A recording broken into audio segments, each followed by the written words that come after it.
Okay, let's unpack this. Today, we're diving into something truly exciting and I think kind of revolutionary for anyone looking to sharpen their English skills naturally. We're talking about turning every single real-life conversation, every daily interaction into a powerful learning strategy. Yeah, forget the textbooks for a second. Exactly. We're going straight to the source material of everyday life itself. Yeah. Rich, messy, way more interesting. Yeah. And our sources for this deep dive are, well, they're really illuminating. We've gathered insights from a whole collection of everyday encounters, practical tips too, all seen through the eyes of different people just navigating their daily lives. So it's like having a linguistic detective pointing out all the clues. Kind of, yeah. It's a typical day from, stuff you just overhear to those moments where you have to ask for help in a new place. That's precisely it. And our mission here is to pull out those surprising facts, those genuine aha moments. Give you a shortcut, really, to being well-informed on how to turn these seemingly mundane interactions into, well, profound learning opportunities. You might find your best classroom isn't a classroom at all. Exactly. It might be your kitchen, the grocery store. Yeah. Even just chatting with a neighbor. The lessons are already out there. We just need to tune in. So let's jump right into this core idea. The best English lessons, they often happen when you're just living life. Right, just being present. Yeah, realizing how powerful just observing and listening can be. Imagine you're just, a keen observer, soaking it all in. Okay. Our sources had this perfect example. Overhearing Sarah and Michael planning a surprise birthday party for John. Oh, okay. Sarah was worried maybe blue balloons were too simple. Right. And Michael's reply was, no, I think John will love it. He always appreciates simple things. Besides, he says, the cake is the real surprise. Oh, okay. So there's more to it. Exactly. On the surface, you hear decorations, blue balloons, surprise. Okay, you get the topic, their plan.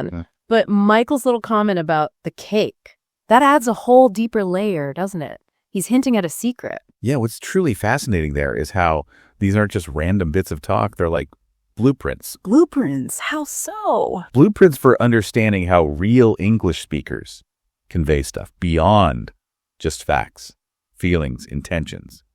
Even that hidden subtext you mentioned. Like James talking about his new job. Exactly. He says it's exciting, but also a bit stressful. Okay. And admits managing my time is the hardest part. Now, that short exchange, it's not just words. It tells you his emotional state, his main challenge. Right. For you, as a learner, listening for those emotional cues alongside the facts, that could be a total game changer for understanding. I couldn't agree more. Tuning into the whole picture, not just the single word. Yes. And it makes me think about the rhythms of daily life, how they offer these amazing linguistic insights. Like routines. Exactly. Consider Helen, the elderly neighbor. Describing her routine, she says things like, I wake up, I take care, I go for a walk. Simple present tense. Right. And it just effortlessly conveys these ingrained habits. It creates this sense of natural, predictable flow. Established patterns. Then you contrast that with Robert. He just moved to a new city, adjusting to living alone. Okay, different situation. Totally. Okay. And he uses the present continuous. He says, I'm waking up early, I'm cooking every day. So it highlights the change. Yes. It subtly highlights his active process of adjustment. These are new things, maybe temporary, not his fixed routine yet. Exactly. And noticing those subtle differences in tense, the key words people use in just, normal chat. Yeah. It helps you grasp not just what they're saying, but why it matters. Yeah. How it shapes the story they're telling. So it pushes you beyond just hearing. Right. To actively understanding the mechanics, the motivations behind it all. These everyday moments are like mini grammar lessons, but practical. Much more intuitive than memorizing rules from a book, definitely. Way more. They stick better. Okay, here's where it gets really interesting, I think, because now we shift from just passively observing to actual strategies, things you can do to turn these encounters into focused learning. Making it intentional. Exactly. You can walk into pretty much any situation and make it an English lesson. Our sources are packed with great examples. Like what? Okay, imagine Thomas at the post office. He asks, really politely, do you know if this place accepts international mail? Simple, direct, polite. Or Mr. Harris, the friendly shop owner, engaging someone with, you're not from around here, are you?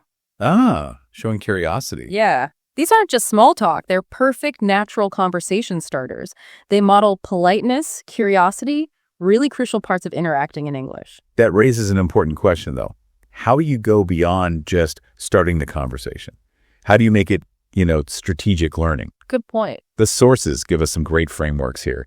Think about needing help in a supermarket. Okay. The man looking for baking soda asks, "Excuse me, do you know where I can find baking soda?" Standard question. Or Ben at the hardware store sees someone looking lost and asks, "Can I help you find something?" Proactive. Right. These aren't just functional phrases you memorize. They're vital for getting by in real life. Yeah. They teach you how to politely ask for help and also how to offer it. The social lubricants, you called them? Exactly. Essential stuff. And building vocabulary and grammar, it doesn't have to be this, tedious chore, right? Hopefully not. The sources really champion these creative, personalized ways. Remember Sophie, the little girl asking how to spell beautiful? Oh yeah, the mnemonic. Big elephants are usually tall in forests under leaves. Brilliant. It is pretty clever. And it's not just cute. It shows how personalized memory tools make tricky things stick. Mm-hmm. Makes it memorable for you. And beyond mnemonics, there's the power of a personal vocabulary book, like Emily's example. Right, not just listing words. No, Yeah. Writing your own example sentences. She even color-coded them, verbs, adjectives. That active engagement makes all the difference. Totally. It connects the word to your experience. Yeah. Your brain remembers that way better than just abstract lists. It really underlines the intentionality behind these strategies. Right. You're making English an active part of how you think, not just something you memorize and repeat. And pronunciation. Yeah, consider James. He's a C1 learner, so pretty advanced. Right? Yeah. He improved his clarity not by spending ages with a tutor, but by recording himself. Just 5 minutes a day. Just 5 minutes. You'd focus on specific phrases like, "Could you help me with this, please?"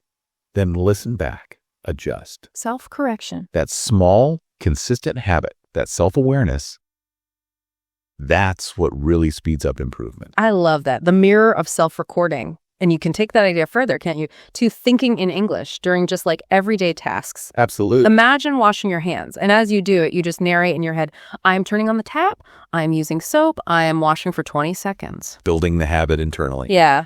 This simple inner monologue trains your brain to form English thoughts naturally in real time. It's like rewiring your default setting. It's a powerful, kind of stealthy way to build fluency, definitely. So it's not just about the words and rules. Not at all. And politeness, for instance, those phrases like, "Do you know if?"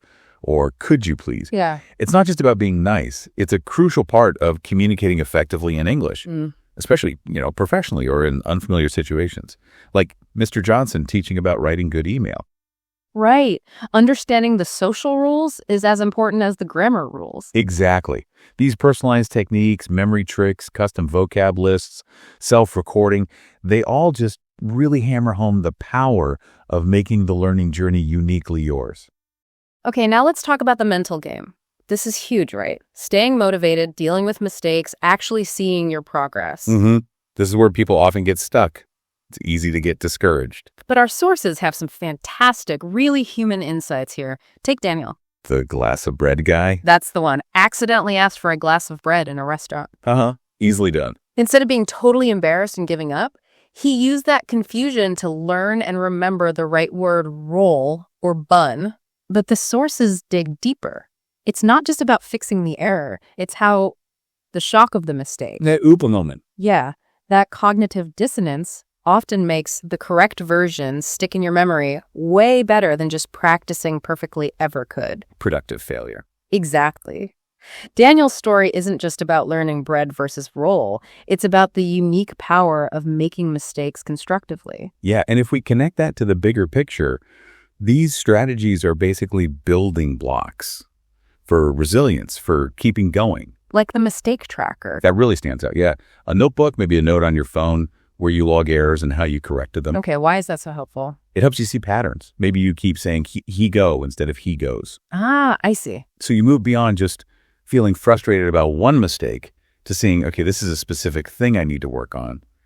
Turns vague frustration into something actionable. That's a powerful shift, isn't it? And it's not just about fixing errors. It's also about setting yourself up for success, visualization. Absolutely. Athletes do it. Public speakers do it. So you can use it for language learning, too. Definitely. The sources suggest imagining yourself speaking confidently before a conversation. Like a mental rehearsal. Exactly. See yourself using the words you've learned. Feel calm. Feel in control. It's a small mental trick, but it really primes your brain, cuts down anxiety, boosts confidence before you even say a word. A mental warm-up. I like that. Absolutely. And it reinforces that idea. Yeah. Slow progress is still progress. Yeah. The journey's a process. It's not a race. Think about Sarah, the busy parent. She just wrote a 10-minute English journal summary of her day before bed. That's it. And what happened? Over time, her sentences got longer, her vocabulary expanded. She stopped mentally translating so much. Wow, from just 10 minutes. It shows the power of those micro goals. Maybe just listen to one short story, note down 5 new words, keep it achievable. Maintains motivation. Exactly. Just like Caroline the nurse planning her day, or Daniel the baker getting up early. Consistency in small things leads to big gains over time. Same applies to these small, focused English habits. And that brings us to something maybe overlooked sometimes.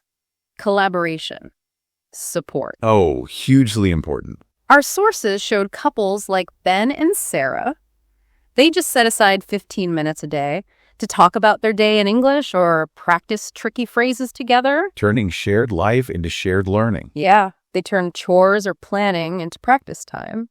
And coworkers, too, like Tom and Rachel, different learning styles. Which can be tricky.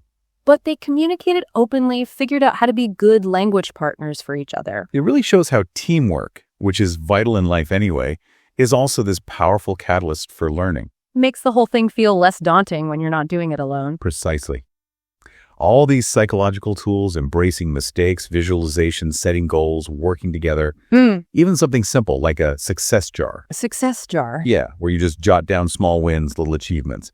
Then when you feel your motivation dipping, you look at the jar. A reminder of progress. Exactly. These aren't just tools for learning English. They're about building a growth mindset for any new skill. They emphasize that consistent, small habits combined with a positive mental approach. That's what creates real, significant long-term gains. Yeah. You're building that mental muscle for continuous improvement. Making every step forward feel meaningful, even the small ones. Exactly. Wow, what an incredible deep dive today. We've really seen the sheer, often hidden power of just observing daily life. Your English classroom is literally everywhere.